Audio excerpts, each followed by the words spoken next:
CJD, c'est un mouvement. C'est un mouvement qui date de 1938, le Centre des jeunes dirigeants. C'est Merckx qui avait lancé ça en 1938.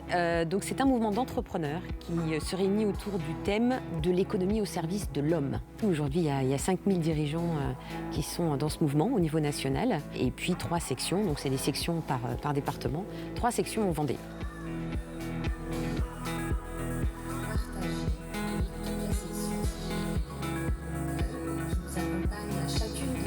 Je suis venu à l'apnée de manière assez banale, en me renseignant sur Internet pour savoir s'il y avait des clubs, si ça existait ou pas. Et en fait, le CJD m'a invité pour que je partage avec le public mon expérience avec l'élément aquatique. Et non pas avec l'air, hein, ça aurait pu, avec la respiration, mais c'était plutôt l'élément aquatique, là, mon rapport intime avec l'eau depuis le début de ma carrière d'apnéiste, mais en fait depuis bien avant, depuis tout petit. Le feu qui blesse, le feu qui brûle, le feu qui tue.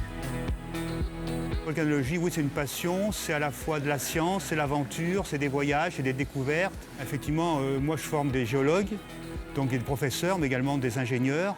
Alors souvent les gens se demandent à quoi sert un géologue. Ben, ça sert justement à toutes les grands challenges modernes sont de la géologie. Aura-t-on assez d'eau? Aura-t-on assez d'énergie? Aura-t-on assez de matières premières?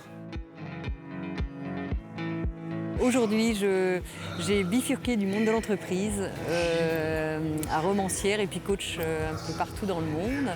Et conférencière, pareil. Je suis en fait le flux du livre Kilomètre Zéro qui a été reçu par le public de façon extraordinaire, qui me dépasse un petit peu.